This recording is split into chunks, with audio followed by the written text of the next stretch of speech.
vous dis bonjour au nom du Seigneur. Voici donc la première vidéo d'une série de 7 ou 8 consacrée à l'enlèvement. Je lis mes notes, parce qu'il y a beaucoup à dire.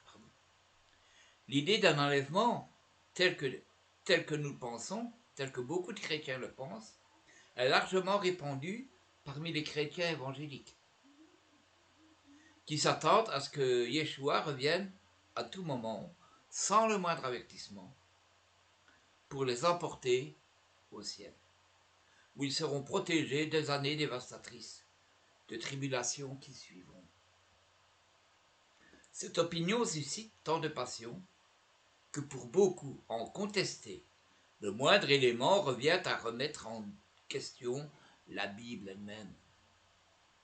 Pourtant, au cours des 2 siècles qui se sont écoulés, depuis que cette doctrine a commencé à se répandre, beaucoup l'ont remise en question.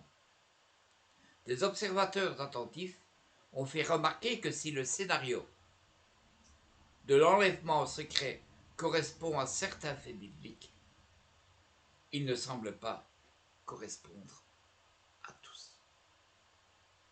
Certains versets affirment clairement que les chrétiens rencontreront Yeshua dans les nuages lors de sa venue. Ces passages devraient remplir ses disciples d'une espérance profonde qui changera leur vie.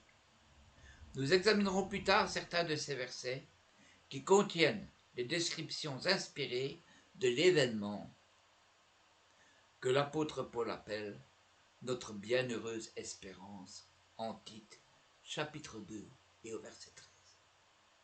Dans le livre de la Révélation, d'autres passages avertissent d'une terrible tribulation à venir, sous la férule de l'Antéchrist et de la bête.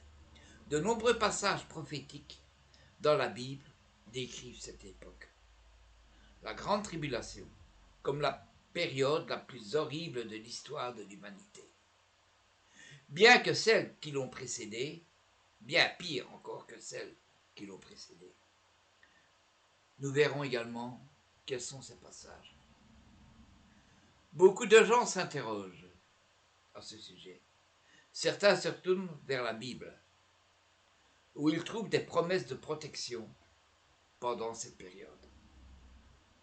D'autres citent des passages suggérant que les chrétiens passeront par la grande tribulation.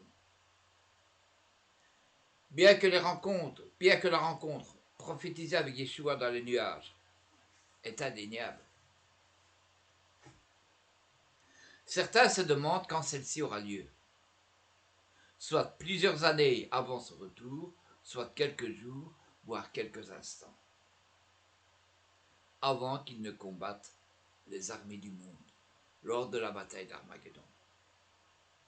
Par conséquent, de multiples versions de l'enlèvement ont proliféré depuis que l'idée a commencé à se répandre, largement au début du XIXe siècle.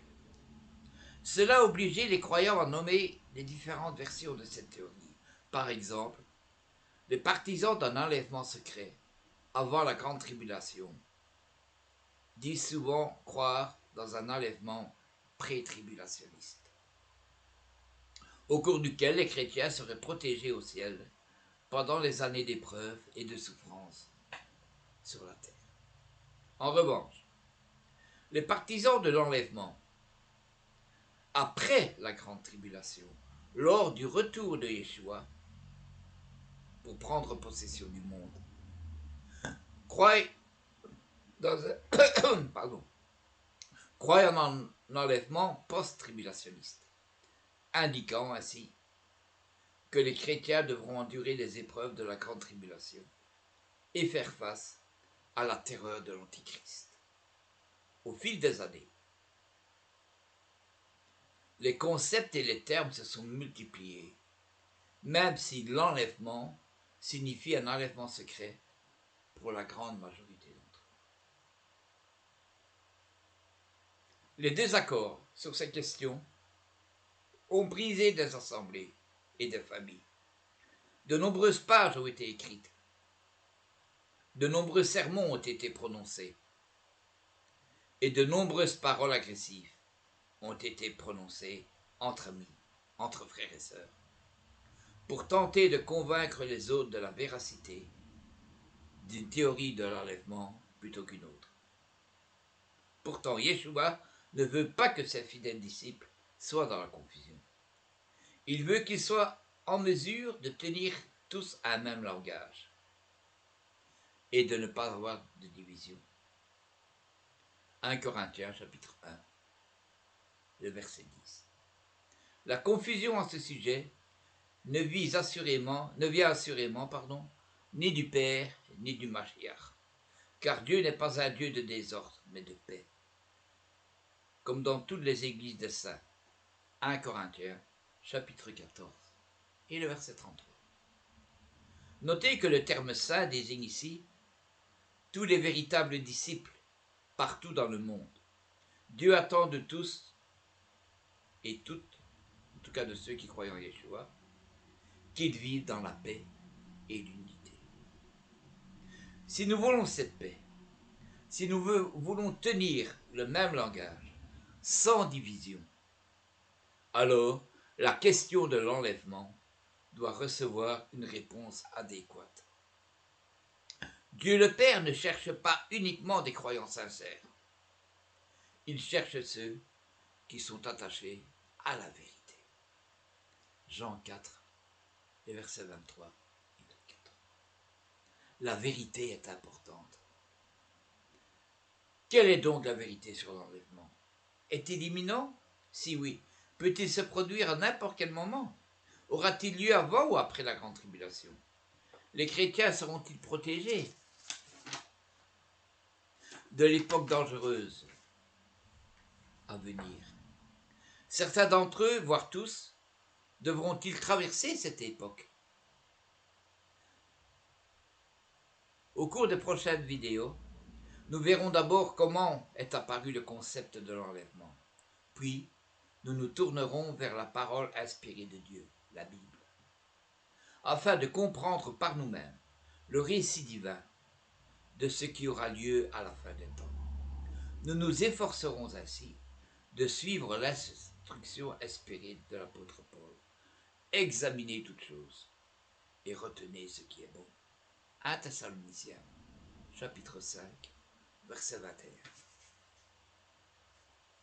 Parmi toutes les théories qui défendent l'idée d'un enlèvement, la variante la plus populaire est celle de l'enlèvement pré-tribulationniste, c'est-à-dire un enlèvement qui aura lieu avant la période de 7 ans, appelée la Grande Tribulation.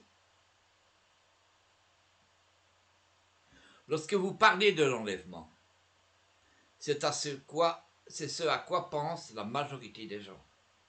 Des enquêtes menées ces 10 dernières années ont montré que 40 à 50% des chrétiens évangéliques croient en un scénario d'enlèvement pré-tribulation, de même qu'un pasteur sur 3. La notion d'enlèvement secret implique que le retour de Yeshua, destiné à rassembler les fidèles chrétiens, sera invisible à ceux qui ne l'appellent pas, et qu'il pourra se produire à tout moment, et qu'il n'y aura pas d'avertissement. Le moment venu, les croyants du monde entier disparaîtront instantanément, pouf,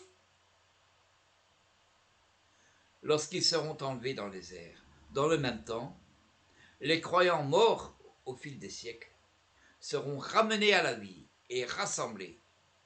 Tous iront alors à la rencontre du Mashiach sur des nuées.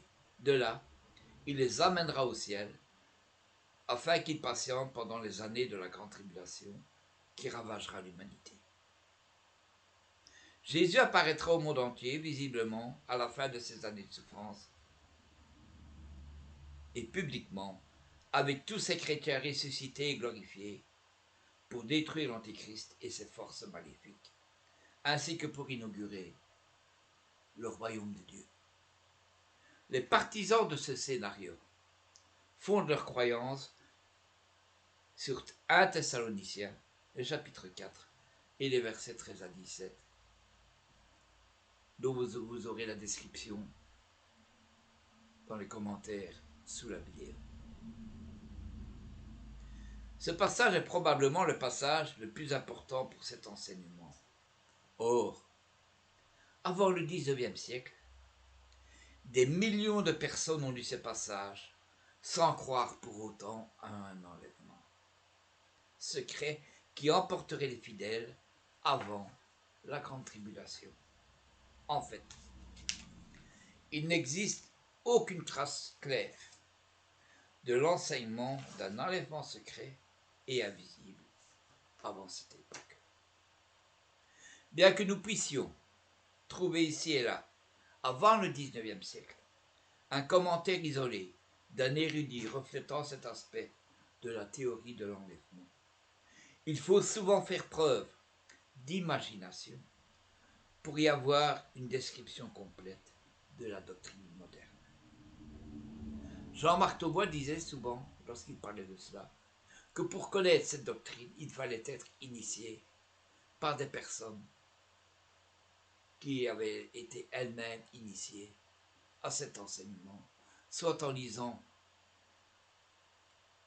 les livres de John Nelson Darby et de ses disciples, soit en ayant la fameuse Bible Scofield, que je déconseille à tous. Avant d'examiner les sources bibliques, les seules qui comptent vraiment, il est utile d'examiner l'origine de l'enseignement sur l'enlèvement. Et c'est ce que nous verrons la prochaine fois. Voilà. Je vous souhaite donc une bonne journée et je vous dis soyez bénis en Yeshua.